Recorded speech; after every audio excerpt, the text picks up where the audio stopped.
Welcome everybody into another edition of Warm Weather Fans, the Sunbelt podcast. My name is Brian Stone, joined this week by Zeke Palermo. Maybe one day we'll get all three people back on the show at the exact same time. As of right now, I'm not 100% sure when that would be. But Zeke, how are you doing? How's it going? Good. I'm well. We are transitioning in Georgia. We're transitioning out of high school football season into basketball, which has kind of created an odd dichotomy in my life because in my work and my day to day, I'm focusing a lot on basketball, wrestling, swim. But like, we're still in the middle of the NFL season. We're still in the middle of the NCAA season, which has been good for me because I'm able to separate work and pleasure a little bit. But that's been what's going on. I didn't watch last week's episode. I've determined that I have difficulty watching the episodes I'm not on because I want to chime in. It's conversations that I'm typically privy to, and I hear you guys talking and you're making good points, but there's things I want to say, and I'm just in my car and I can't say them. There's a pretty prominent fantasy football podcast I listen to. The Ringer actually puts it on, and they refer to people who listen as ghosts, because someone one time said the closest thing you could get to being a ghost is listening to two people have a discussion about something they have no clue about, and you're just screaming at the top of your lungs, actually it's this, and they're just like, I don't know, I guess we'll just have to go without figuring that out. And But so that's not the case for us. no. Not to jump your gun, but if you're watching on Twitter, hop over to YouTube, youtube.com/@warmweatherfans, as you can see on the screen, and you can join our conversation. You can scream at us, and maybe we'll listen, maybe we won't. Depends on if you're stupid or not. All right. Well, that's a hell of a way to start off the show this week. Yeah, so there were a lot of interesting, I want to say, results in the Sun Belt, and I'm gonna say this. You guys gave me crap because I missed the episode after Georgia Southern lost to Old Dominion. Matt's not beating the Louisiana just lost to South Alabama allegations. I'm just gonna put that out there right now, because to Inside Baseball, he messaged us like 15 minutes before we were supposed to record and was like, actually I can't be there. And I'm like, interesting. We'll see how that goes. All right, so let's start off with Saturday's slate. Didn't have a Thursday night game this week, so that was a refreshing change. I can actually remember all of the things that happened that got stuffed down under the like NFL games that I watched the day after. This will be a quick one. So Auburn defeats ULM just to start 48-14. Me and Matt litigated this, and we've talked about it. You and I, and you and Matt and I have talked about Aiden Armenta is just not. He's not it at the quarterback position. It's going to be difficult for them to do kind of anything of note with him back there, because it limits. They have, Ahmad Hardy in this running game, and when the defense is when the offense is playing complementary football to the defense, it looks great. But Armenta, like, there's just no consistency throwing the football. He kind of struggles with like easy throws. He'll make a couple of tough ones, but not enough to say, hey, this guy is definitively kind of the answer for us at the quarterback spot. So, and I mean, frankly, they were just kind of outclassed by Auburn. I mean, Auburn had been really struggling, and I had been kind of joking in weeks past about how they were going to get upset against ULM. Well, when Cam Coleman, the freshman at receiver for Auburn, comes in and catches 3 touchdown passes, and your quarterback, Peyton Thorne, goes 22 of 32 for 286 and 5 scores with no turnovers, like, yeah, that's going to help, obviously. Yeah. Auburn, for what it's worth, on the Auburn side, they found a quarterback in Peyton Thorne. He's been pretty solid over the past several weeks. 5 touchdowns in a game is absurd.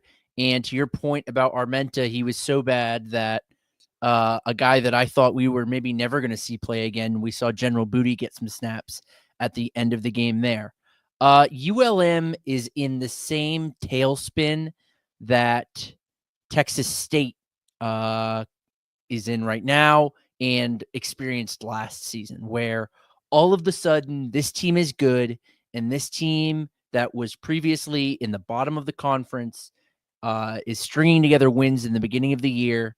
And then all of a sudden, like ULM, all of a sudden is on a 4-game slide after looking at early on to be the favorite out of the West. And if they were second, it was to Louisiana by only a small margin. This trend, I feel confident in chalking up to teams that were previously underperforming. Just don't have film on them, don't know what these coaches are going to do, don't know what Brian Vincent is going to do at ULM, for example, or the year before GJ Kinney at Texas State. I think we're kind of figuring out where ULM sits. They like to play like Troy has in several years, but they're not quite at the personnel level to do that. They don't have a guy like Carlton Martial, who's the NCAA all-time tackle leader. They don't have a guy like Javon Solomon, who's perpetually in the opposing backfield. So I think ULM, and granted, you have to consider what my thoughts about Texas State were at the beginning of the year. ULM is in a similar situation to where Texas State was around this time last year, where you can see they're on the up and up. They overperformed in the early season, and once they get the correct personnel, it might start to come together. Again, granted, Texas State got Jordan McLeod, and we're still unsatisfied with their performance given their personnel. But the reminder: this is an SEC Auburn team. No matter how poor of an SEC team they are, there is that discrepancy that ULM had to make up. I don't know. They were always going to lose this one, no matter how hot they were coming into this. So not much to say. I think ULM's backslide this season has been a little bit more palatable just because there were two main reasons why it kind of went the way it went. Number one, I think we identified very early on, even before they really started kind of racking up wins and beating, like JMU and teams like that. I think we kind of all saw and mentioned multiple times this Arminta at quarterback thing isn't sustainable. You can't go every single week and have your quarterback be 11 of 16 for 112 yards and win every single week. There are just going to be weeks you're going to run into defenses that are not going to allow you to run the ball. And I think the other thing too is, the thing with Texas State and what makes it so baffling to me is that it's not the way they lose, it's the week to week just inconsistency. Sure. 1 week they'll just smash a team and you'll be like, okay, so are they back? And then the next week they lose and you're like, no, they're not back. So the thing with ULM is they started hot and they've just kind of gradually went downhill, but all of it is very understandable as to why it kind of happened the way it happened. So I mean, again, I don't have the stats right in front of me. General Booty came in and threw a 50-yard touchdown with his only pass attempt, correct? Yeah. Okay. He was 1 for 1 for 65. Okay. I think you have to make him the starting quarterback. I think you've seen enough of the Arminta stuff, and he holds this offense back. And I don't know what it could be with Booty. I'm not Brian Vincent. I'm not seeing him in practice every day. So maybe there's something there that's preventing him from being the full-time starting quarterback. But now what you have in Arminta, and I don't know how you can keep in good faith rolling him out every single week and just being like, the results are going to be different this time, but there's no real reason why as to that would be. So you can only do that so many weeks in a row. How much of that is you projecting your own quarterback frustrations at Georgia Southern?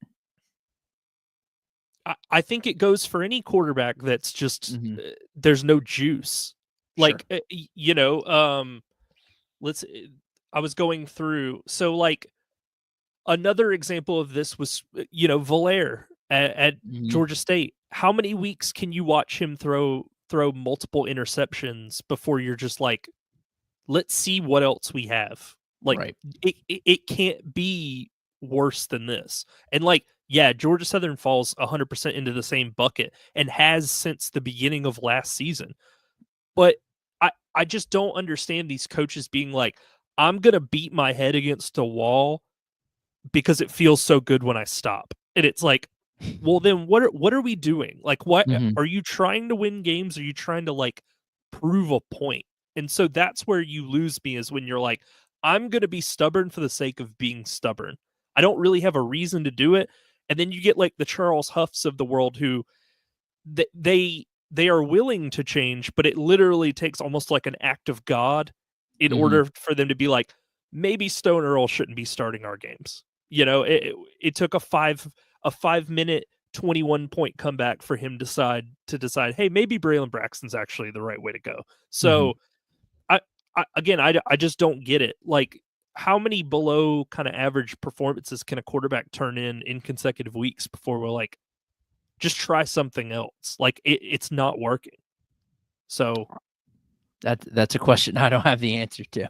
yeah, I mean, I don't know. And you know, UL Monroe was getting shut out 24-0 at half. I mean, it was pretty much over at that point. They scored two kind of garbage time touchdowns. They weren't really in contention to win this game, but you know, like I said, I think you keep starting Armenta every week and you're putting a concrete ceiling on this team, and you're preventing yourself from making a bowl game, which you're very much on the precipice of. And Mhm. now looks like more of an uphill battle unless you beat. I don't remember who they play this week, but or if they're off or whatever. But you know, one of those teams is Louisiana, and they can't really afford to lose another time. So you They get might be getting their Arkansas absolute. State. They get Arkansas Okay. State before the season is over. Well, even that now doesn't look like Right. that's not a layup. A couple weeks ago, we would have probably favored ULM, but the way that they've played as of late, I don't know how you could do that. Mhm. Um, but anyway, so Auburn improves. Wow, this is depressing. Improves to 4-6. Wow, great guys. Hugh Freeze has saved the program. UL Monroe falls to 5-5 with the loss. Getting into the next one here. So Marshall defeats Coastal Carolina. Um, Marshall, they had a blocked field goal return for a touchdown. They were kind of generating offense and stuff in like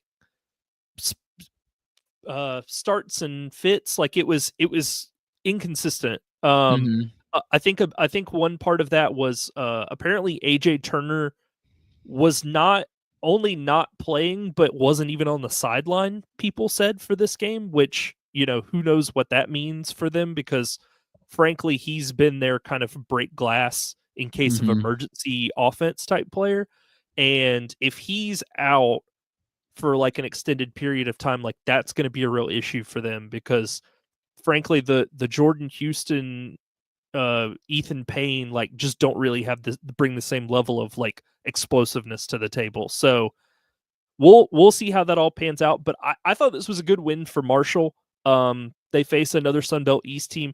I've said for weeks now, I still think that they're the second best team in the conference, and behind Louisiana, and I still feel that way. So Mhm. it was a good statement win for them to kind of put their foot out there.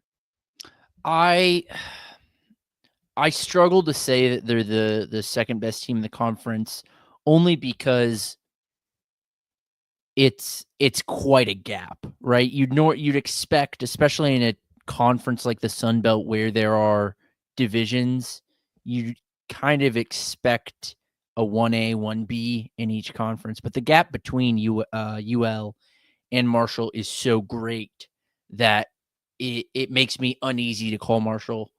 What I am very comfortable saying is that they're the most consistent team, or the second most consistent team in the Sun Belt. Their only loss came in that I would call it maybe a fluke. I don't know really what It word was you a would fluke. fluke. It was a fluke. Right, the fluke loss to Southern. And like outside of that, they're winning their conference games fairly comfortably. After obviously this loss, they've only played one possession conference game. Braylon Braxton is the key here, but I'm again cautious to award much credit to Marshall, considering just how poorly Coastal played here. They turned the ball over 4 times. I believe it was 4 times. 3. 3.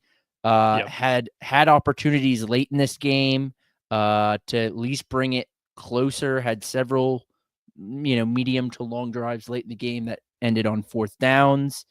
I mean, without AJ Turner, Marshall's run game is abysmal, which is a little shocking.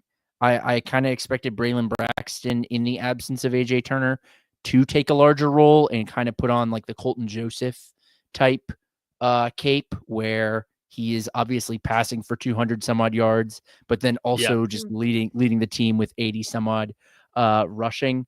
So that was a shock. I think most interesting to me is just how dysfunctional Coastal's offense appears to be. They cannot seem to string together 2 good offensive games, let alone 2 good offensive drives. They've been very reluctant to turn to Noah Kim. They've been a little better under him, but it wasn't such a great discrepancy with Noah Kim as opposed to Ethan Vasco that it really constituted a change. Unlike, for example, the Stone Earl Braylon Braxton change where it was so stark. You could reasonably stick with Vasco. I think this is similar to Louisiana Monroe. Offensively, they're being held back by their quarterback and almost exclusively their quarterback, because Coastal for several years has had some of the best weapons in the conference, receiving wise, and always seems to have 1 or 2 very talented backs. But Ethan Vasco is simply not of the caliber that a team with the aspirations such as Coastal's needs to be at. Because we have to frame our Sunbelt conversations within the context of at the end of the day, this is the Sunbelt. This is not the SEC. This is not the Big Ten. But Coastal, based on their recent success, has a very high bar, much like App does, although App's standard is, extends back to its FCS days. Same thing with Southern. Southern has a expectation of excellence, albeit it extends back to the FCS days and not necessarily the FBS days. This is not an Old Dominion vibe Coastal team. This is not a Georgia State vibe Coastal team. This isn't a Texas State vibe Coastal team where 6 wins, 7 wins is acceptable. This is a team that has built a reputation of being among the best in the conference. Maybe that's just all clouded by those Grayson McCall years, Jamie Chadwell years, and it's a recency bias. But through 2 years, as we're coming to the conclusion of 2 years of Tim Beck, it feels like a disappointing hire. That has just kind of been my takeaway, is that maybe he was not the right guy for the job. You've talked a lot about where guys come from and how, that may not have been the best hire just based on background. What do you think of Tim Beck? As we still have 2 weeks, but as we enter these final. Yeah. Sorry. No, I was waiting. I didn't know if that was the end of the sentence or not. No, I looked like you were ready to jump in, so I just kind of trailed off. My bad. Well, I am. I mean, I will say, I think I said, people can go back and listen to this. All of our podcasts are available on Apple and Spotify. Not all the video is available. That just started this year, but I believe at the beginning of last season, when we were doing the Sunbelt previews and Coastal came up, I said before last season, I didn't think last season was going to be an accurate representation of Tim Beck as a head coach, because he had presumably 1 year of Grayson McCall just fall kind of into his lap. Mm-hmm. And a lot of times when you just award a new head coach the best quarterback in the conference, presumably heading into the season, you're like, unless this guy's a total disaster, there's no way he's going to win fewer than like 7 Mm-hmm. games. And I think they finished 8-4 when it was all said and done. And I will give him credit. He did make Vasco toward the end of last season actually look like somewhat of a competent starter, which now we know to not be the case. So I think this season is a more accurate representation of his ability as a head coach. And I think one of the big complaints that I had about him when he was hired was he came from NC State as the offensive coordinator. Has NC State ever run an exciting offense? Has anyone ever Mm-hmm. been thrilled, been like, man, you got to tune in on Saturdays to watch NC State play? Like, I've never felt that way in my lifetime. Like, even, I was at the Southern NC State game in 2014 when Jacoby Brissett was the quarterback at NC State. Like, actually, you know what? I take that back. When Russell Wilson was at NC State, they were a must-watch team. Other than Mm-hmm. that, and maybe Phillip Rivers. But, like, other than that, it's been, like, I don't know. I've watched some of the Mike Glennon games. I watched the Jacoby Brissett games. They've all had Dave Doran as the head coach, and it kind of all looks the same to me, and I'm not really jazzed about any of it. So if I was a Coastal fan coming in and they announced that NC State's OC was going to be my head coach, I would have been like, yeah, no thanks, dude. I'm good. Mm-hmm. And it's kind of played out that way where they don't really have a quarterback like you talked about. Vasco and Kim, they seem to be interchangeable. Like, although I would have liked to have seen more from Noah Kim than I have. I mean, I Mm-hmm. thought he played kind of well in the Louisiana game, all things considered. But I mean, this game was like a perfect example of they start really hot. Braden Bennett, they get a 4-minute drive to start the game. They march down the field, 9 plays, 75 yards. Braden Bennett cashes it in from 4 yards out, and they didn't score again until 13 minutes left to go in the fourth quarter. Like, you can't do anything with that. When you're turning the ball over and you're losing the turnover margin 3-0 like they did in this game, and your quarterback is super shaky, and defensively Marshall was giving Coastal a lot of issues. There's just what can you build off of? Like, we need to find a brand new quarterback. Okay, so does 2/3 of the conference. Like, Mm-hmm. crazy. And what are we going to do? We're going to run the spread like everybody else does. Okay, are we going to throw any new wrinkles in? No, not really. And so you're just kind of left with, like, I think the further removed we get from it, we're going to find that the Jamie Chadwell, Grayson McCall thing was more of lightning in a bottle that you're not Mm-hmm. really going to recapture. And so Marshall, just to be frank, has better players. They have a better defense than Coastal does.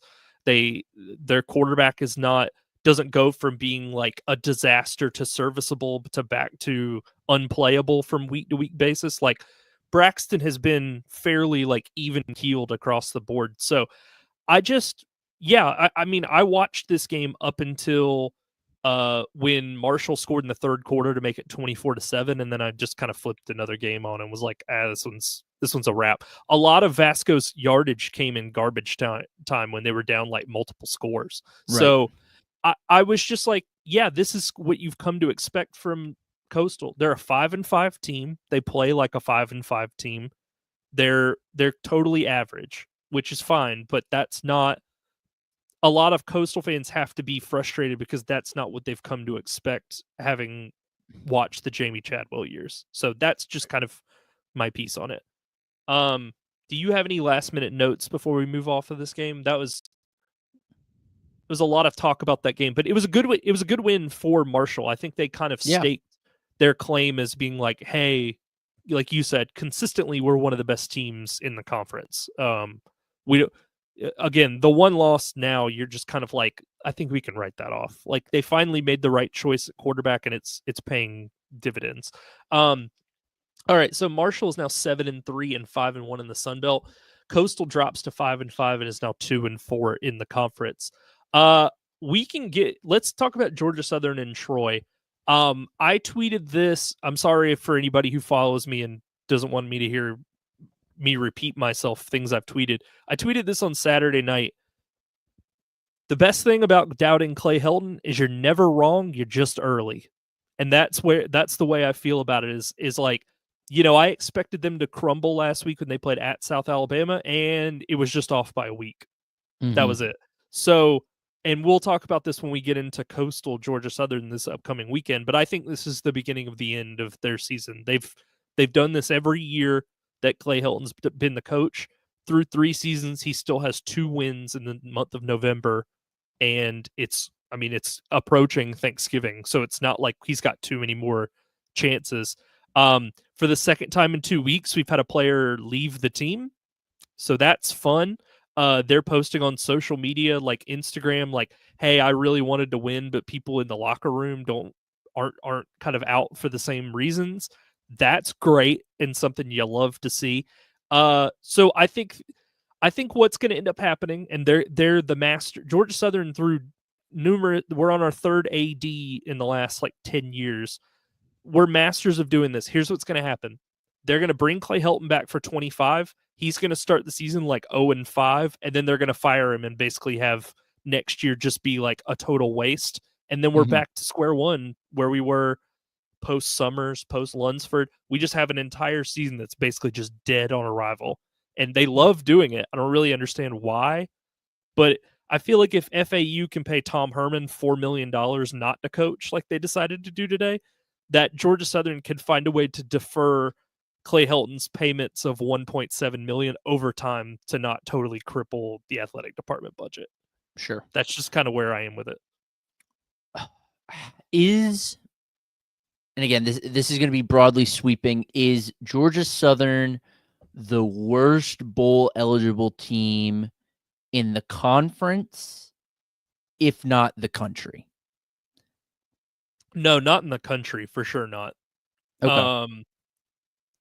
In the conference, probably, but that's more of an indictment on the conference than anything else, because I have said for the last couple weeks, I'm like, the only reason they're in this position is because all the other teams have taken a step back. Like, South Alabama is not as good as what we anticipate. They've been, again, 500. They're whatever. Coastal's 500. They're not bowl eligible yet. The bowl eligible teams are like James Madison, who they beat, Marshall, who they beat, and then it's Arkansas State. Okay, I think you could flip a coin between Southern and Arkansas State and come up with a winner. I don't think there's a definitive answer there either way. And Texas State, who I think is better than Georgia Southern at this stage. So, I think that's a little hyperbolic. Okay, but this is just, it's the same thing every year. Like, how many times can you do the exact same thing and expect different results? Like, Clay Helton will win 6 games, and then the minute that happens, goes off of a cliff. He like kicks the leg out from under himself, and now we're just flat on our butt. So nothing's going to change until they find a new head coach. I mean, that's frankly what it is, because, to quote Remember the Titans, attitude reflects leadership. So when everybody is just kind of okay getting run over by a 2-7 Troy team at home, Clay Helton comes out after the game and says, "That was a heck of a football game." And everybody's sitting around going, "I'm sorry, what? We just lost to a 2-7 team, and you're clapping it up?" Like, that's strange to me. Yeah. Which are you more concerned about? Let's just say over the next 2 weeks, offense or defense, which scares you more from Georgia Southern's perspective? The offense. And it's more, it's less that I think they're good. It's just more that the defense, I think, has always been a mess in my mind. So for them to continue being a mess is not really a huge shock to me. I mean, they have been bad pretty much all season, except for the JMU game. Inexplicably, they decided to become the 2000 Ravens all of a sudden overnight, and then they went back to the next week. They played Old Dominion the week after and lost by like 1,000. So that has not affected me at all. But offensively, there's a number of different things. Number one, you chose JC French over Dexter Williams. So Dexter Williams is no longer with the team. Okay, so you're stuck in your quarterback choice because you can't pivot now to anybody else. Number two, You're on your second offensive coordinator in 3 years. Okay? So clearly it's not probably the OC at this stage. It's who's hiring the OCs? Where's he getting them from? They're not fits for whatever. They don't adjust. They don't add throughout the season. They don't try to play to strengths and weaknesses. So that's more my issue is like offensively, I didn't expect them to be world beaters, but that's kind of where their bread and butter is supposed to be, and it just hasn't panned out that way. So Mm-hmm. I don't really again, I don't think anything's going to change until Clay Helton is out of a job and we're looking elsewhere. Right. And then from the Troy perspective, I don't think this is the start of a massive turnaround for them. Do they win either of their 2 games to end the season, which are Louisiana and Southern Miss? I think it's.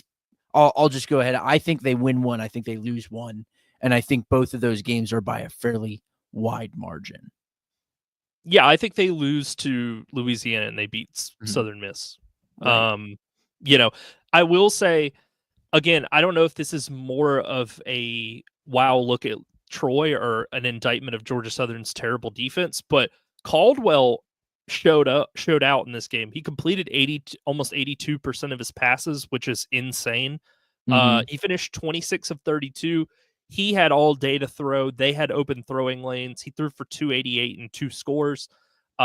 Damian Taylor, their running back, had 92 yards. Gerald Green, the former Georgia Southern player, ripped off a big chunk gain in this game. I don't know where his final stat line was, but Devontae Ross had 10 catches for 95 yards and a touchdown.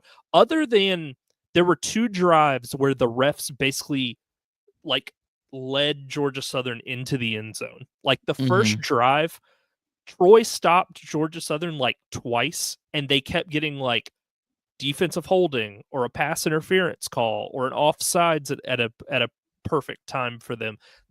Georgia Southern, despite like being this game could have easily been way more out of hand than just 8 points. Sure. And then a perfect microcosm of this was Georgia Southern gets the ball down 28-20 with like 2 minutes to go. JC French throws an interception, I think on the second play of their last drive.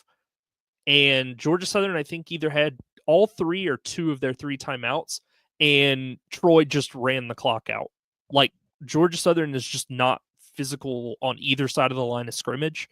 And again, I think that's a reflection of Clay Helton, and his mindset it's weak. It's just being weak is all I guess he's pushing, because he frankly has just not shown to be a very high level coach. And again, they're just gonna kind of go through the motions until they can justify buying him out. But again, I hope they don't spend all of 2025 just 4-year test run. But realistically, that's exactly what's going to happen.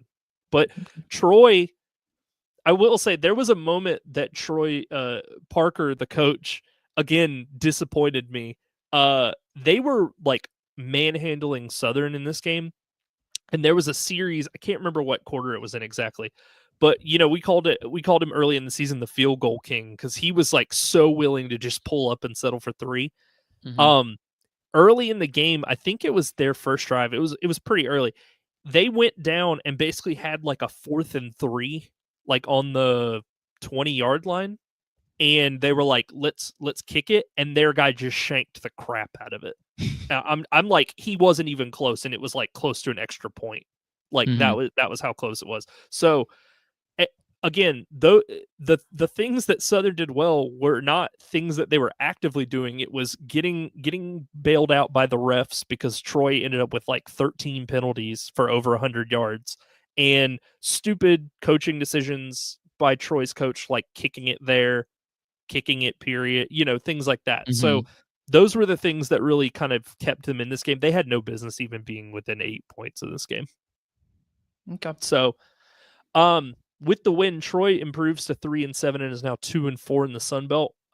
Georgia Southern drops to 6-4. They are now 4-2 in the conference. This one, I wish I had watched this one. I this was on at this. James Madison beats Old Dominion 35-32. This was a very competitive game. Again, if Georgia Southern Troy hadn't been on at the same time, I would have flipped it over to this one in a heartbeat. Alonzo Barnett played fairly well, 18 of 26, 192 and a score. Young, the running back for Old Dominion, played really well as also 17 carries for 116 and a touchdown. This was just, I was kind of keeping up with it on my like mobile score tracking app. This was just seemed like a track meet. Like these two teams were just going up and down the field the whole day. I mean, they combined for almost 800 yards of offense, or really close. So yeah, there was just no defense played and offense ruled the day basically. Yeah, the first 7 or 8, I guess. Do we have a word in football for like each team gets a set of drives? I guess you would just call it like a set of drives, right? Pair of drives. Right. The first 5 or 6 pairs of drives of this game all started with a score, whether it was from Old Dominion or James Madison or both. But then it really petered out back half of the second into the third, and even into the fourth.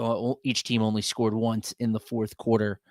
Old Dominion, well, for one, I feel like this is the first game we've seen from Colton Joseph since he's been the starter, where he has come down to earth. Finished 9 for 21, still had, 120 some odd, 190 yards on only 9 completions, and then also ran for 35 yards. So this is the first game we've seen from him back down to earth, and frankly, seeing the offense move fairly well, even without him doing both roles, is something we've not seen from Old Dominion at all this year. They absolutely flubbed this one, though. I thought they had every chance to win this. And ultimate, because like I said, James Madison opened the game with scores on all 3, maybe even 4 first drives of the game. And Old Dominion brought it back. They had all the momentum, and then they fell back down to James Madison's level. For James Madison, I think this is an impressive win. Impressive in quotes, or as impressive as it can get, because they've needed a win. They've had difficulty really establishing any semblance of consistency, and despite this is their 3rd win in a row, but the previous 2 came against Southern Miss and Georgia State, which, congrats, you beat FCS Mississippi and FCS Georgia. Reminder, Kennesaw State is also in Georgia. This was good for James Madison, because at 8-2, they don't feel like an 8-2 team. They don't play like an 8-2 team. I think ever since maybe even predating that Southern game, they've kind of taken a step down in terms of quality. Big thoughts on Old Dominion is they need to start winning games when Colton Joseph isn't the guy, or else he is going to find another job at some Pac school or some, Big 12 school, where they're just going to let him run amok and do whatever he pleases with some skill positions. And he frankly, he may have already made that decision that this is just going to be a 1-year thing for him. Yeah, I mean,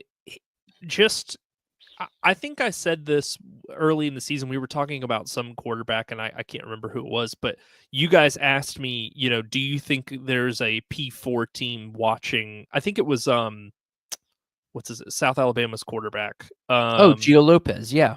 Yeah, I think one of you asked me that, and I was just like, I don't know. He doesn't put up like eye-popping stats, and I don't think a lot of these big time schools are watching tape to see like, oh, this guy's doing really well at South Alabama. Colton Joseph is putting up those eye-popping stats. So I feel like if you are, I don't know, an Oklahoma State or something, and you're like, or hell, he could stay in Virginia and start at Virginia Tech or whatever.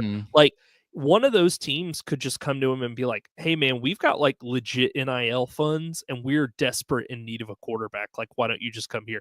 Virginia Tech's kind of already got the ODU to Virginia Tech pipeline set up a little bit with the receiver that they had a couple years ago, ended up at Virginia Tech as well.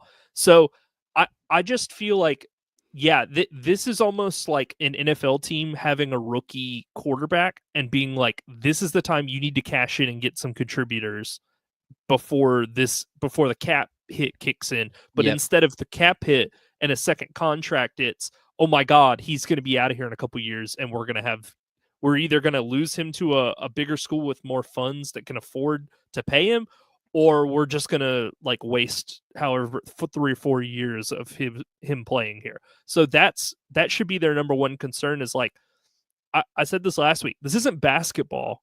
You can't just put one guy out on the field and go, all right, man, offense is all you. Like, we don't really have anybody for you to throw to. And, some weeks you're going to have to lead the team in rushing and passing and throw for over 300 yards. He didn't have to do that this game, and they still came close-ish. I mean, the final score was kind of garbage time. They were down 11 points when they scored a touchdown at the end of the game. But this is what we harp on all the time is you can't just put the entire offense on the back of the quarterback and say, hey man, like if you don't win us this game, like we're not going to win. So that's sort of been the real conflict is like, are they going to be able to put guys around him next year, 2 years from now, before another team, like I said, comes calling and says, hey, we actually have guys that can catch passes and block and stuff. Maybe you should come over here. I'm not confident that they'll be able to do that. They haven't yet. they never have. They've not done that since they've been in the Sun Belt. I can't vouch for were they Kusa before. I can't vouch for if they were doing that when they were Conference USA, but I imagine not. Like this team has been very barren for skill players for several years now. They've had a couple, like Ollie Jennings would have a good game every couple weeks. He would be like, hey, I'm here for 110 on 9 catches, but Blake Watson sets like the Sun Belt single game record against Coastal a couple years ago, and then just falls off the face of the earth. And I think he transferred to like an ACC school or something. So I'm not confident in Old Dominion's ability to maintain that talent. They've got to decide if they're okay with that, if they're okay with being the school that, if they're okay being the farm system. Because as we're going to talk about in a second, some teams are okay being the farm system. And Old Dominion's got to make that decision like right now, whether that's the situation they're in or not. Well, the end of the season is going to be very interesting for James Madison and Marshall because they play one another, I think, in the season finale. And that game might single-handedly determine who goes to the Sun Belt title game because they both have a common loss to Southern, and one of those two teams will have the head-to-head tiebreaker over the other. So that might be like a de facto, like who ends up going and representing the East.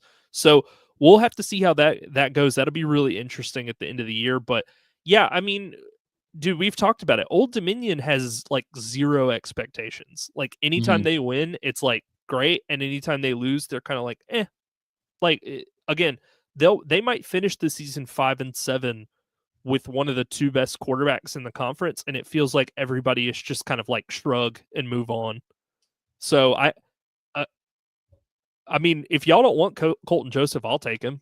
I'm like, seriously, like I'm like, if you are fine winning 5 to 6 games or fewer every single year, send him over my way. You guys could notch out 4 wins with just like a dude back there.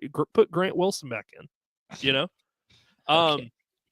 I mean, I'm serious. Like, you need to strive for more when you have a quarterback of that caliber. And not just be like, I don't know, man. We're just gonna hang you out to dry and hope it all works out. With that, James Madison's now 8-2 and is 4-2 in the conference. Old Dominion falls to 4-6 and 3-3 in the Sun Belt. Okay, so getting into this next one here, you watched or kept an eye on this one at least. Arkansas State beats Georgia State 27-20. I picked Arkansas State straight up in this game last week. I was just like, I don't really understand why anybody would favor Georgia State unless they were playing Southern Miss.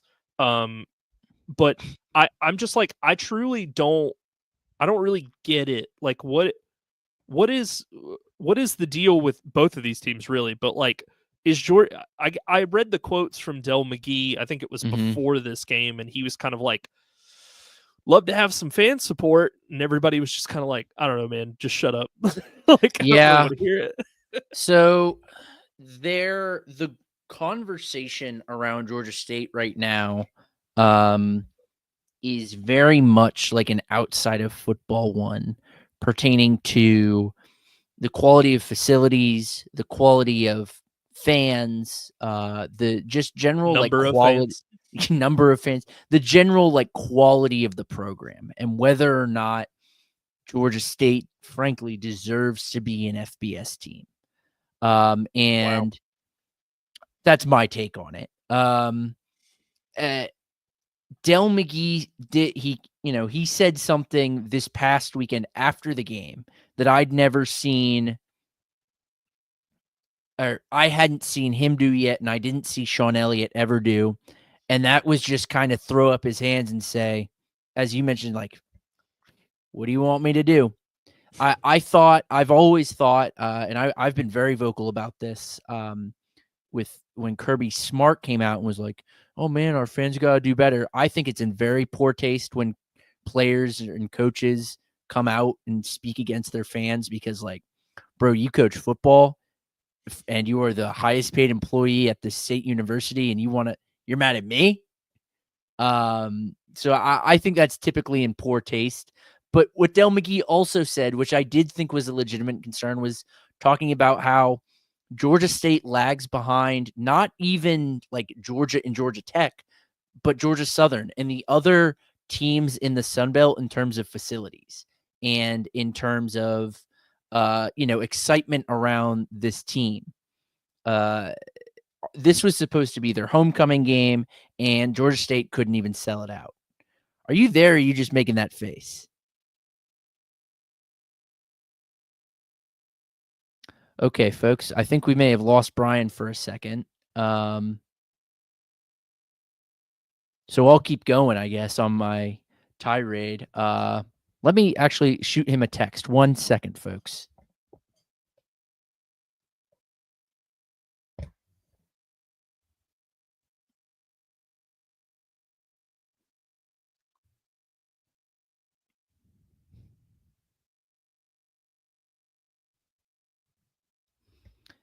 Anyway, so I may reiterate when he plugs back in. But Del McGee said something I hadn't heard a Sunbelt coach say. You good? Yeah, sorry about that. Something happened. I don't really understand what the issue was. Like, the video just started circling, and anyway, sorry. Get back to the point you were making. I'm sorry. No, I was just kind of rambling about the general point that Del McGee brought up some very interesting points. And I would say he didn't really delve into them, but he touched on things that folks, myself included, have, and even your most staunch Georgia State defenders have brought up, in that they're not getting the support from the school. They're not getting the the finances to upgrade things like practice and facilities, and generate any sort of fan interest. I heard a story from this weekend's game where folks are just trying to mill about. Again, this is their homecoming game, and folks are just trying to mill about, talk to folks in different seats, not necessarily move up, or but just, and like security's really hunkering down on that and saying, like, hey, you got to go, like, let me see your ticket. You can't even be chatting here. And so stuff like that does drive away fan interest, which, as you brought up, Del McGee's displeased with. Fans are also going to be displeased with when you have to pull your quarterback, who had already, who's already, your backup playing in place of Christian Valaire. It's Zach Gibson, because you've been displeased with Valaire. You have to then pull Gibson before the end of the second quarter because he's playing so poorly. And Valaire blows a lead, and then has an opportunity to make it all right, send you to overtime, final drive of the game.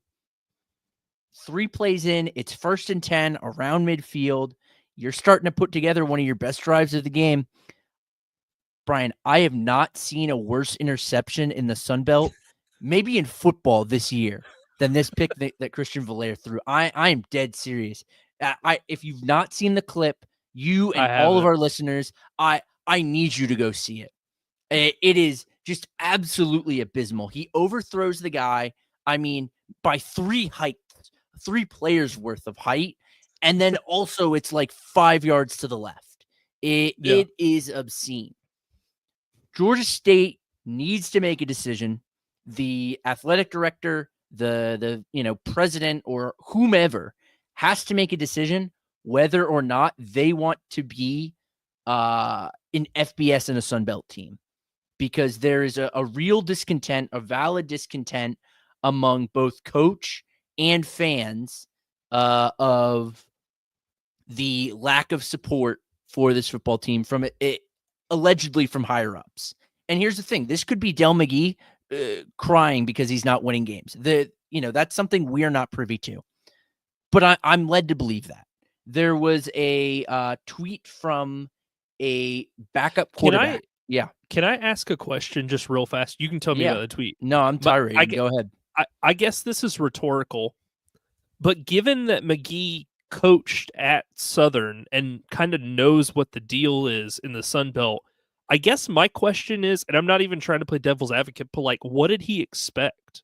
Did he think that things were just going to turn on a dime the second he got the job? Like, you can't undo a decade plus of apathy in like 6 months. So like, I don't understand what he was expecting to come into.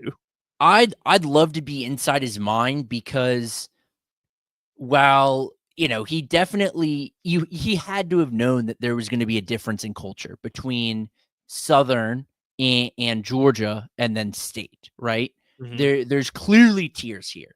Like Georgia football, we both know it. State and Southern fans will forego their own games to go to Athens. Unfortunately, yeah. Unfortunately, and then there's I can't speak to Tech fans, but like Southern fans take football very seriously. Like that is a legitimate part of Georgia Southern's culture as a school and as an athletic program. That is something that they take very seriously. I have to imagine that Dale McGee was anticipating somewhere in that Georgia Southern range. Not he's not stupid. He knew it wasn't going to be Athens. But his complaints based on what he was saying, and again, he's not going to really hammer down on the AD or the president in press conferences, especially after a game. Like that's not going to happen. But he seems to be of the belief that, and I understand this to be a widely held belief, that like they're not even matching Georgia Southern in terms of support from folks above, in terms of finance, in terms of facility ability. But again, they never have. So I don't understand like what he expect. Did he think it was? I mean, again, he coached at Southern when we went to State when Willie Fritz was the coach when they were playing in the Georgia Dome still. Mm-hmm. And I know it was the Georgia Dome, but you could look around and be like, they can't even fill the lower bowl This of the isn't to Georgia say Dome. that he's shocked. This isn't to say that he's shocked, but he is the first coach to point it out. Right. I guess my question is, but he's saying it as if like this isn't something I anticipated. And I'm like, why not? Have you not watched any of their games? Like again, look around at the games before you even came on board. When they were 8-4 under Sean Elliott, no one cared. So like I think it's right to be frustrated with like lack of funds and like support in that way, like revenue type support. But I think as the head coach, especially when you've only been there 6 months, I think you need to start winning before you can start complaining about like no one comes to our games. Yeah, probably you're 2-8. You haven't won a Sun Belt game yet. So Mm-hmm. like that's probably part of it is again, you guys don't have the history of fan support which is fine. You know, a lot of those teams don't like ULM and stuff like that. Like they don't have these huge fan bases. But also, you can't complain when you're 2-8 and you're in your first season. If you were Sean Elliott and this was year 5 and you had won like the first bowl game in Georgia State history, and then people still weren't showing up, I would be like, yeah, you got it right. Like you earned it, dude. McGee, you don't even have a full recruiting class in the books. Like, what are we talking about? Like that's more what I have an issue with. Yeah. Just to put a bow on the athletic director side of this story and the non-football side of it, the tweet I was going to mention came from Mikel Calasurdo, who sat behind Darren Granger for several years at Georgia State, and part of he has a couple tweet long thread. Part of it is him just going to bat for Sean Elliott, but the point that I really took away was this quote: "Given the resources we had compared to most of the Fun Belt, we overachieved massively the last 4 years." And I mean that to me is just saying, like, how bad has Georgia State been? They've peaked at 8 wins, and that was their absolute pinnacle, and that was considered an overachievement. Right. So again, this is not like here's more money, Del McGee. Here's a better practice facility. But this is the first time anyone from within the program, since I've been following it and been around it, has pointed and said, "Hey, this is not up to standard." Even with our peers, we're not asking for the ceiling; we're asking for our peers. I'm curious to see if that creates any change. I don't know. Well, okay, let's talk about the other side of this because we've been doing a lot on Georgia State. My bad. What did you think of how Jalen Rayner played in this game? Did you think he was kind of back to what we had kind of anticipated he was going to look like preseason? I mean, he ran for 114 yards. So did you think he looked better than what we thought kind of preseason? Do you think he's getting back to that? Or do you think he's still like underachieving for what we kind of predicted? I mean, he's getting to that spot. He was not asked to do a whole ton here. I mean, only 17 pass attempts, 16 carries, but that's kind of the status quo for him. I saw Arkansas State more so than I maybe ever have.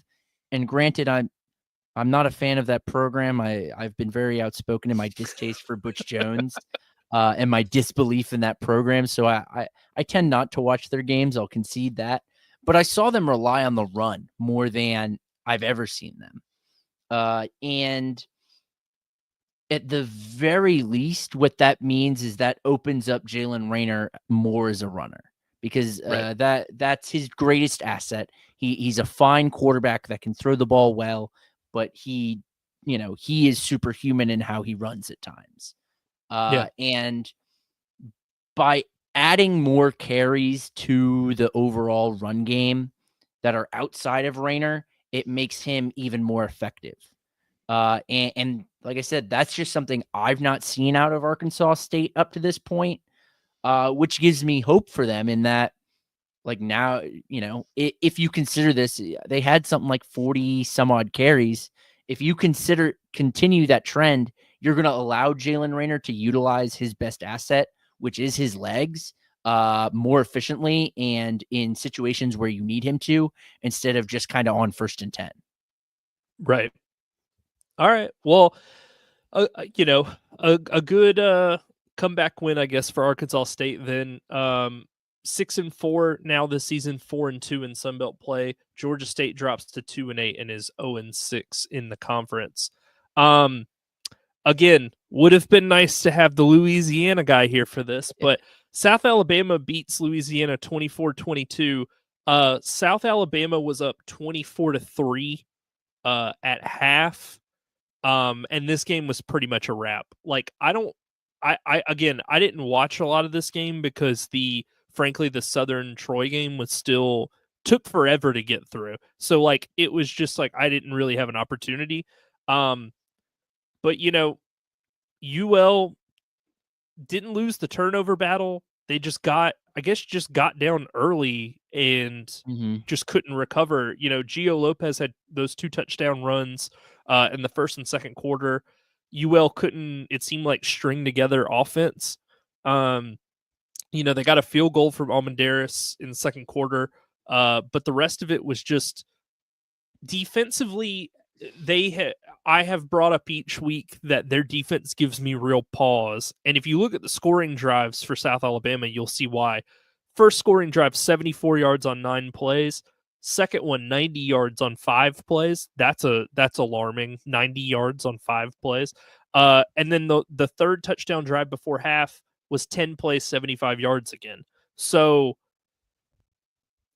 again, defensively, it was like last week was the perfect storm of like they played complementary football on both sides against Arkansas State. Offense helped out the defense.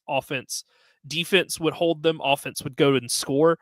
And this is like the nightmare scenario of kind of what they've been doing all year, which is they seem to be reacting to what the other team is doing rather than trying to go out and put their foot on the gas from the jump.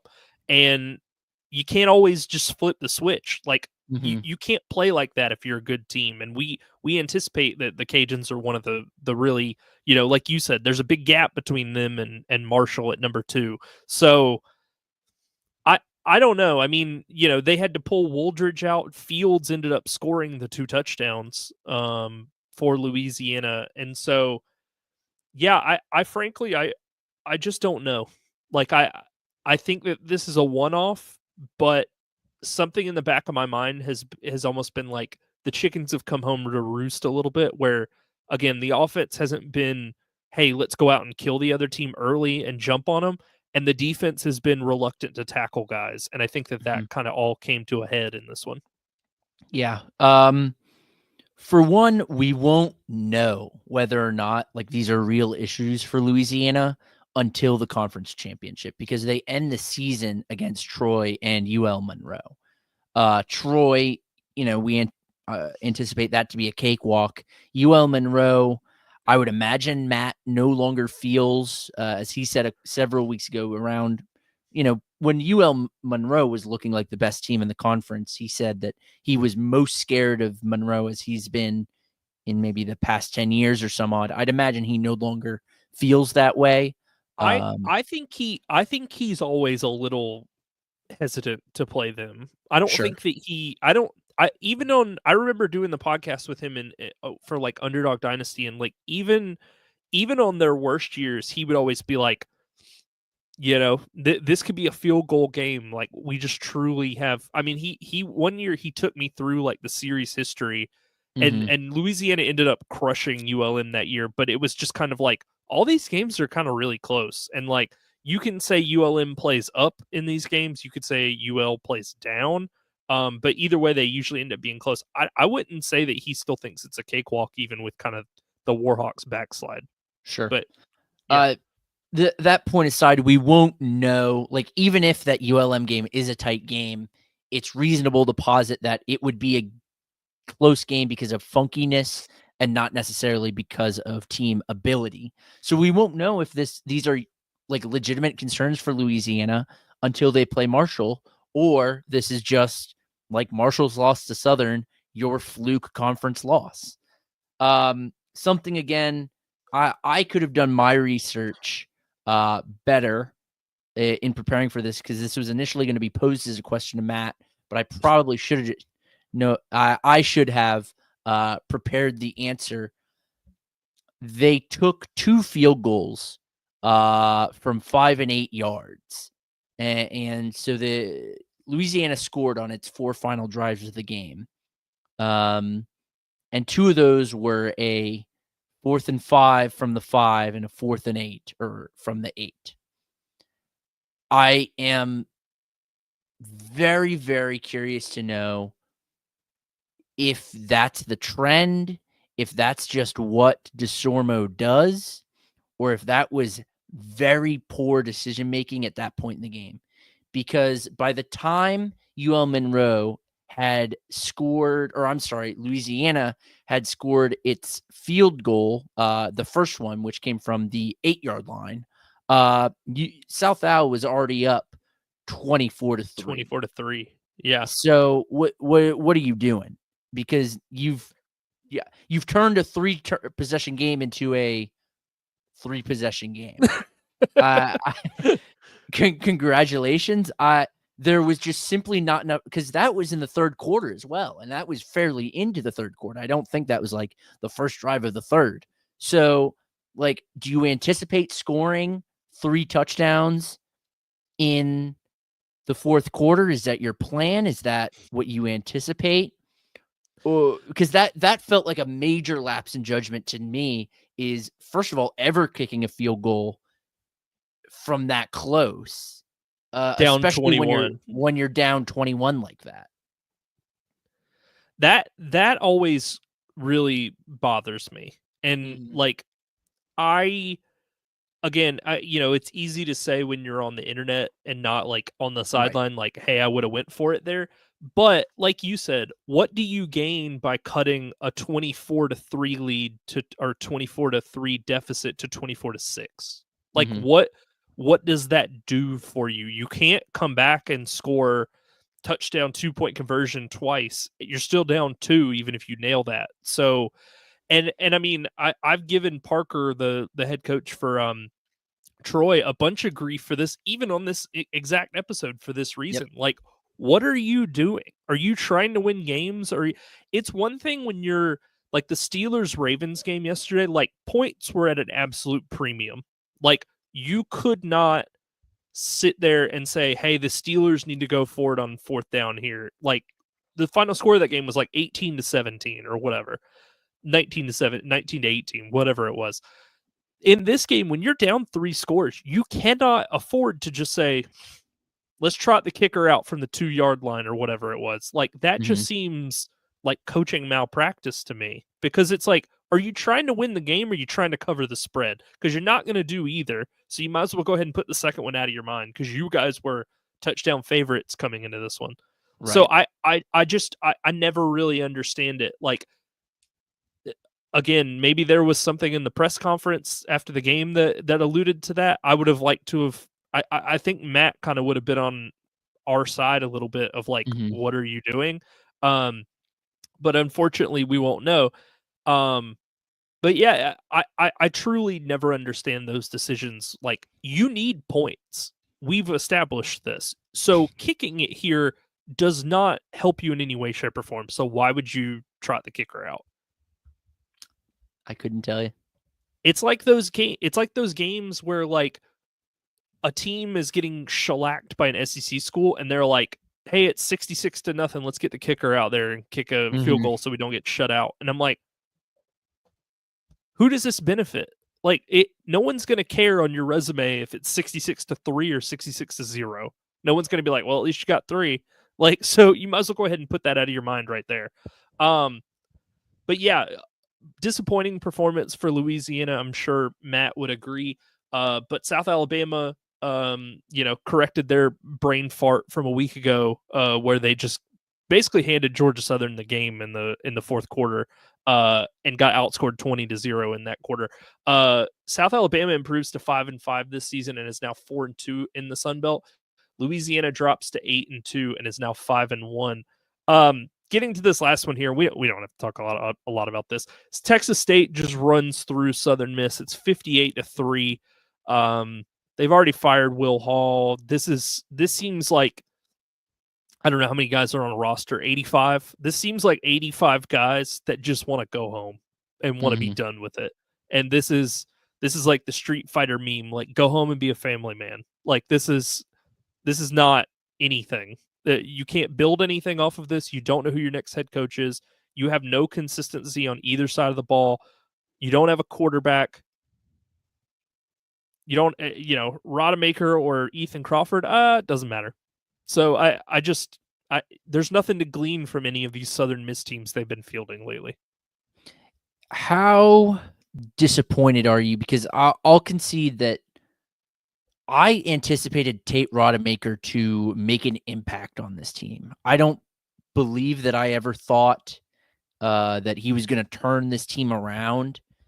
But Southern Miss, is kind of in a situation that is the opposite, or was recently in the situation opposite to Old Dominion, in which they had at least a weapon, that being Frank Gore, and all they needed was like a guy to throw the ball. And they couldn't find that. Granted, Frank Gore has graduated, Tate Rodemaker, and he never overlapped at Southern Miss. But I anticipated Rodemaker, if only because he was of good enough quality to have played in some capacity at Florida State, to make an impact on this team. And he has simply not. He has fumbled as bad as every Wilkie, or if I can't even start to begin to name Southern Miss quarterbacks Ryan because Berger. they each Or play. that was That's App sorry, that was State. App. Yeah. Billy Wiles. Like Wiles. these are guys that like play 2 games and then I don't know, fall off the face of the Disappear to the shadow realm, basically. Yeah. I'm dying. There cannot be a team that is started or has had more players attempt to pass in the past 3 years than Southern Miss. That feels impossible. It's simply impossible. And Tate Rodemaker, thanks for coming and trying. He's gonna, go into the annals of history in the same regard as just like, really, you couldn't even get over 52%. Well, you can go 9 for 14 one game. I don't know if you remember me saying this, but I said on the preview show, you guys were like, well, Tate Rodemaker's coming over from Florida State. And I was like, I didn't really see a lot out of him at Florida State. And then we kind of had the discussion back and forth, like, would being mid at a P4 school like Florida State contribute to being better at a G5 school? And the answer is like, not really. Mm-hmm. So I didn't really have high expectations for him. I mean, he was not good last year at Florida State. Like, I know they finished the season undefeated. I can't remember, was he the guy that started the ACC title game and got concussed and wouldn't have been available for the playoff, or was he the guy that played in the bowl game where they got murdered? I can't remember. I don't think it was one of the two. They had they had 3 quarterbacks. Travis was their starter. He got hurt and was out for the year. Then one of Rodemaker and another guy. Rodemaker, I think, played the Florida game in the ACC championship and got concussed and wouldn't have been available to play in the playoff anyway, but he wasn't really very good in either of those games. The defense kind of won them those games. So I don't know. I don't think there's a lot you can expect when a guy goes to Southern Miss, because frankly, they just don't have contributors at any position, at any level. And their coach was clearly a dead man walking before the season even started. But I just didn't have high expectations for him, period. Like, I watched him play in those games and I was like, you could replace him with probably the majority of the Sun Belt quarterbacks that were in the conference last year and probably get roughly the same results at Florida State. And that should tell you pretty much all you need to know. Teams historically, I forget. Oh gosh, I forget. There's a coach that was fired earlier this year, non-Sun Belt, and there was just a lot of talk about the juice a team gets, and how after a coach is fired and how that can, secure jobs for interims. Safe to say that's not happening at Southern Miss. And we kind of had this discussion, like, I wouldn't say last year as they were looking for a coach, but before the Bowden hire for ULM, where it was just like, who on earth would want this job? Yeah. Like, who? I think it would have to be somebody who wants to, obviously shape a team. And, if you want an FBS paycheck coming up from the FCS level, like, that's one thing. Like, that makes sense. You can we talked earlier this season about what type of coaching archetype you would want to kind of be elevated. And I think we all, or at least I put the case out there, that I want a head coach that can bring an entire staff over and like maybe some players from their previous stop. but I want someone. If I'm looking at for Southern Miss's next head coach, I'm looking for an FCS coach with head coaching experience that has a good FCS team currently, who can maybe even bring some talent from that school as well as their staff, the majority of their staff. And that's what you don't get when you are some of these other teams where you're like, hey, I'm going to hire a Gerard Parker. I'm going to hire a Tim Beck, because those guys are now like, well, I can't just poach the defensive coordinator from NC State or Notre Dame. So what are we gonna do on that side of the ball? And then it turns out, oh, I actually don't have as many guys lined up to want to coach defensive coordinator in the Sun Belt as I thought I did. So Right.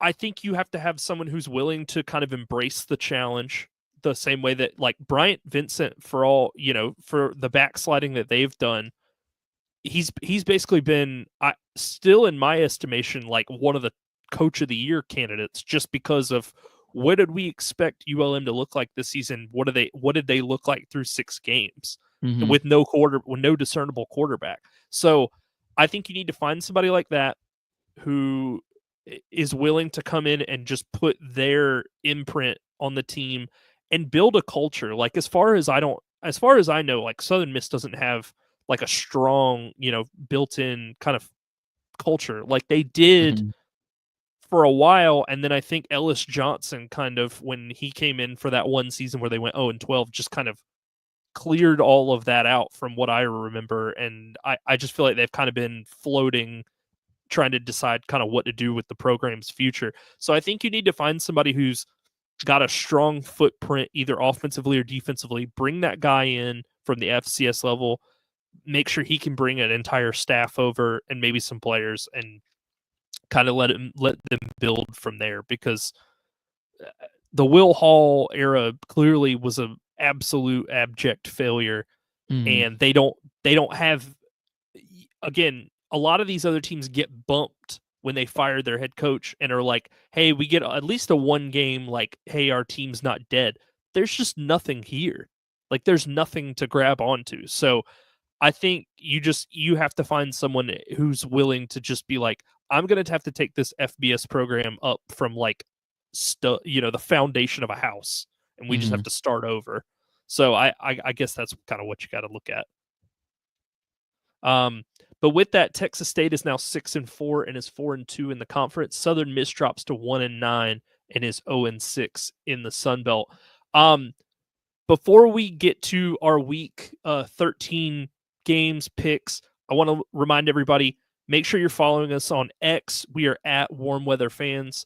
Check out our YouTube page. We put not only these streams go up on the page, but also we have bonus content that's only available on the page. So you can see the link here in the description at the bottom, youtube.com/@warmweatherfans. Please make sure that you've gone and subscribed to that as well. We are also available on Spotify, Apple, pretty much wherever you get your podcasts. So, if you can't make a stream, or, don't have time to watch video, you can always find us on your podcatcher of choice. All right. So week 13, let's get into it. Kind of a late start for, frankly, the Sun Belt games. Like we don't have a noon game this week. First game's at 2:30. ESPN Plus, James Madison is traveling to Boone to take on, frankly, an App State team that I don't know if they've quit or if they just don't have the horses. But they've looked really bad. And like, I kind of thought, hey, maybe you could build off the ODU win a couple weeks ago, and they haven't. So James Madison is a 7-point road favorite, over under 60.5. Give me James Madison. Like App just seems like they're also in the Southern Miss boat a little bit, where they're just kind of ready for this to be done this year. Yeah. I like that pick. Give me the over here, 60.5. James Madison has shown it can put up points. And I've been very underwhelmed by the App State defense this season. So give me the over. The other thing too, Matt and I touched on this last week, but because the Liberty game was canceled, App is only going to play 11 games this year. So if they don't win this game and at Southern in the finale, they won't make a bowl game. They will finish the season below 500 because they won't have 12 games played. That So wouldn't be the worst thing in the world if you are, if you an App feel State fan, unrest. Yeah, if you feel unrest towards Sean Clark or Sean Elliott, Sean Clark, Sean Clark. or Sean Clark. It's going to be interesting to see what they do with him because Mm-hmm. it seems like everybody's pretty much done with him, but I don't know how much they're going to pin the Hurricane stuff on this season, but I frankly don't think that the two are really connected all that much. No. Like it was very unfortunate, and obviously we felt bad for a lot of the people in that area, but I don't think that connected meaningfully to the way that this team has underperformed. Like I said, the backslide for them started in that South Alabama game, like the Thursday before all that went down. So Mm-hmm. you don't really, and they were losing by a ton.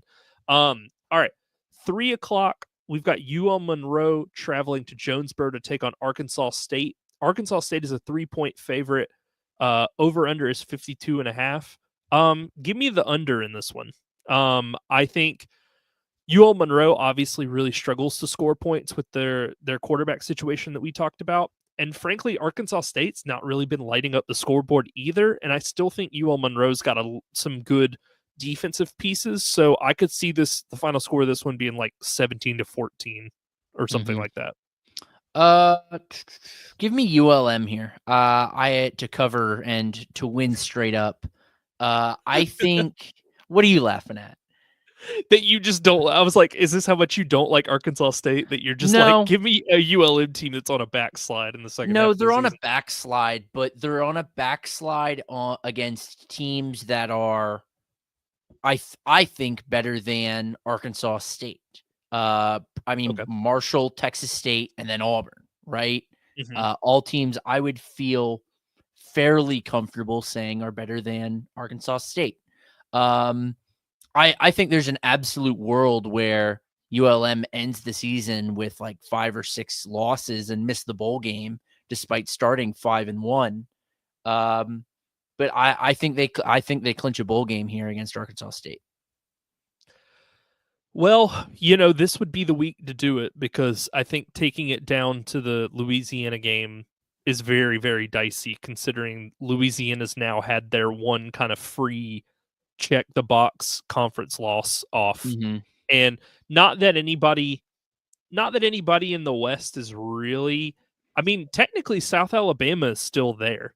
Like if if South Alabama wins out and Louisiana slips up against, either Troy and or ULM in the finale, South Alabama could take their spot in the conference title game representing the West because they're Mm-hmm. 4-2 in the conference. So I guess that potential is still there. They really need to like shape up.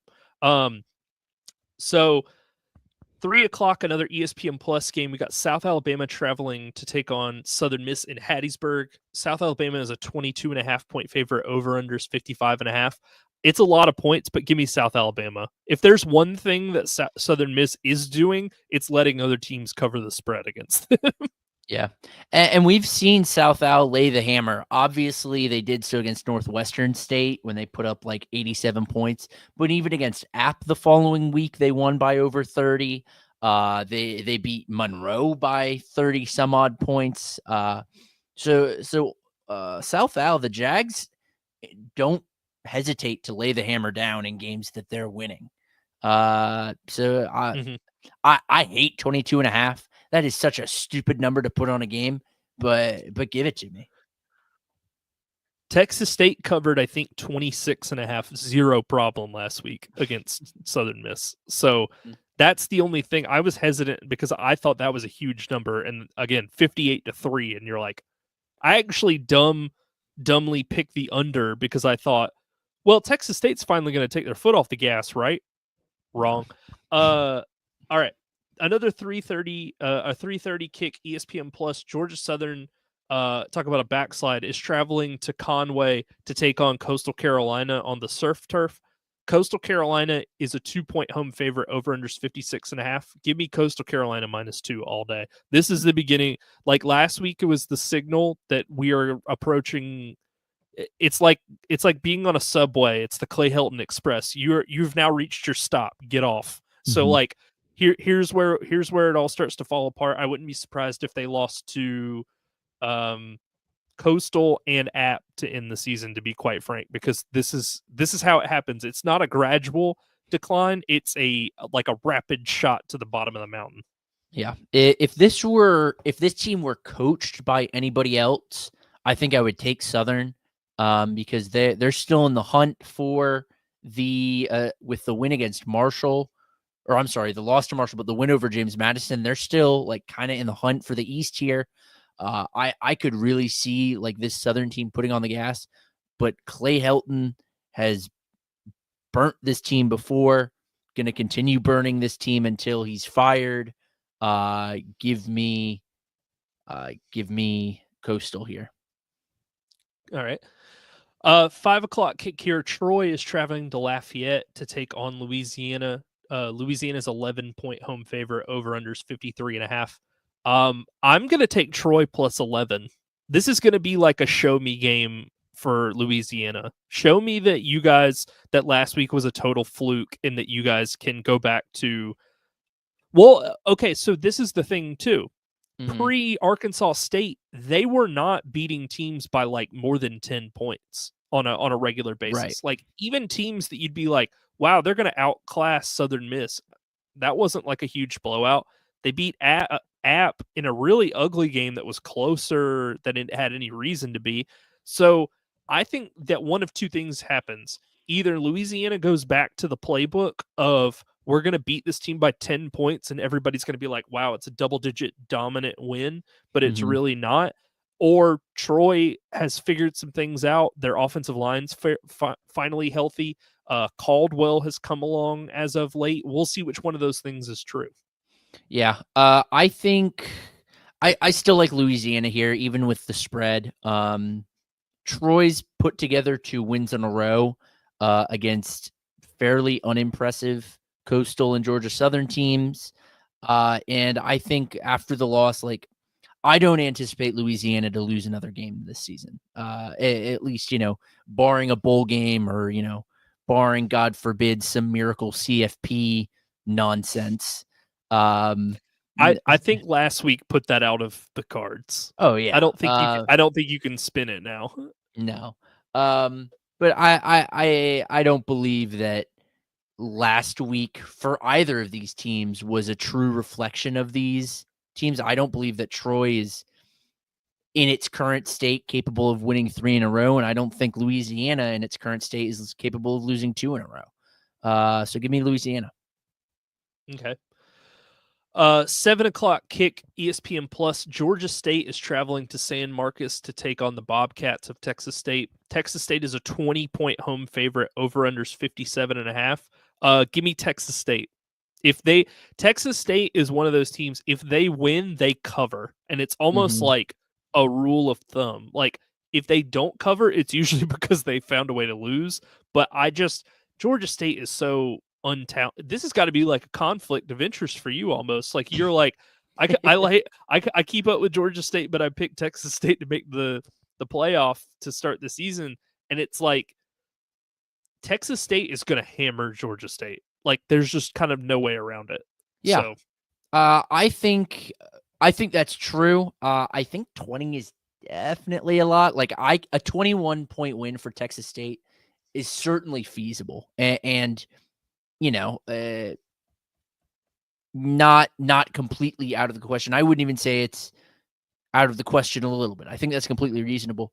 But that won't be my pick because 57.5 is way too low for this game's over under, in my opinion. As you said, when Texas State wins, they hammer teams. But it's not because they're putting up 35 and holding the other team to 3. It's because they're putting up 58 and letting the other team score 2 or 3 touchdowns. Georgia State has had no issue.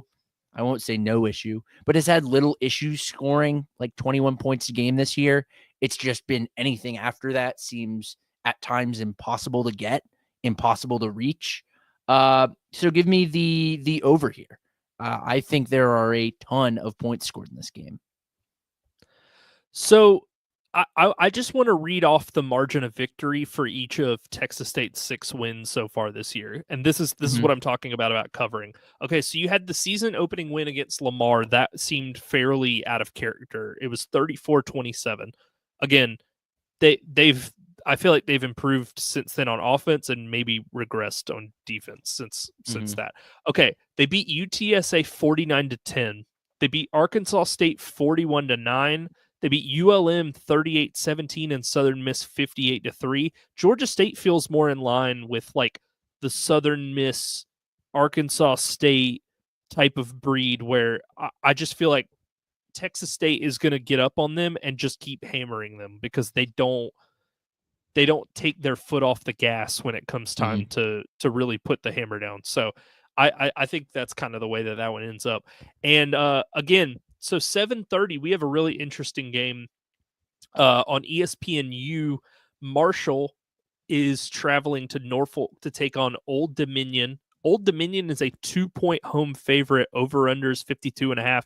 I'm taking Marshall. Like I still think Marshall is the second best team in the Sun Belt, and until they don't, the I can't emphasize enough how Georgia Southern the loss to them was such a fluke that Mhm. it just won't happen again. They are in the driver's seat. They have everything to play for. I don't think they overlook Old Dominion in this game. And then I believe the finale they play JMU, right? So they have to win both of these. So I just think Marshall has the mindset of we have everything to play for, and that's the exact opposite of Georgia Southern, where it's like we have everything to play for. Let's just pack it in for the season. So Mhm. I think Marshall wins this game straight up. I yeah, it's hard to disagree with that. We've said really nothing but negative things about Old Dominion kind of all year outside of Colton Joseph. And I anticipate that to continue. Marshall, again, I'm hesitant to say that they absolutely outclass the Monarchs, uh, but they are without question a more consistent and more reliable team. And there's like a 50-50 shot Old Dominion puts up 10 points in the entire game, right? Mhm. So give me Marshall. It feels like there is there's a 25% chance that Old Dominion scores 10 or fewer, and there's also a 25% chance that they put 45 on the board. And there's Yeah. like it could really go either way with them. You truly don't know, like, is Colton Joseph really going to be cooking? But I'm just of the mindset like I don't think Colton Joseph and Braylon Braxton are that far apart in the Hmm. quarterback department, which makes me think that Marshall will know exactly how to defend him because I think Braxton plays in a very similar fashion. So keep him contained, force him to throw the ball from the pocket, make it really tough on, frankly, outside of Page, not a great group of pass Hmm. catchers. And just double one guy and stop the run is pretty much all how it goes because they don't do a whole lot other than that. So that's pretty much it. Yeah, it's pretty Um, straightforward. all right, Zeke, as we wrap up here, we've got 97 people watching. We appreciate everybody who tuned in on either X or at YouTube. Zeke, let everybody know where they can find you on socials, and I'll do the same, and then we'll get out of here. Yeah. On the screen, you can see, you can find me on X, on Twitter at Zeke Palermo, ZekePalermo. About a week and a half, 2 weeks ago, I pulled the trigger. I'm paying $8 a month. I am verified. But here's the thing, they're letting me write community notes now. I told you this a couple of weeks ago. They're letting me write community notes, and for that, I'm willing to pay $8 a month. I might need to send Elon a DM and be like, "Hey, man, maybe revoke this. Don't maybe this wasn't the best idea." Uh, No, I'm just playing. So as you can see on my side as well, you can find me on X at Watch the Stone. We appreciate again everybody that tuned in, everybody that watched. Thank you so much for joining us, and we'll be back to do this next week. We want to make broadcasting actually on Sunday nights now our kind of standing appointment. So if you guys aren't tuned into SNF Sunday Night Football that night necessarily, come on to our YouTube page, come on to our X page, join us. We'll be talking about Sunbelt football each Sunday night from here on out. This has been another edition of Warm Weather Fans.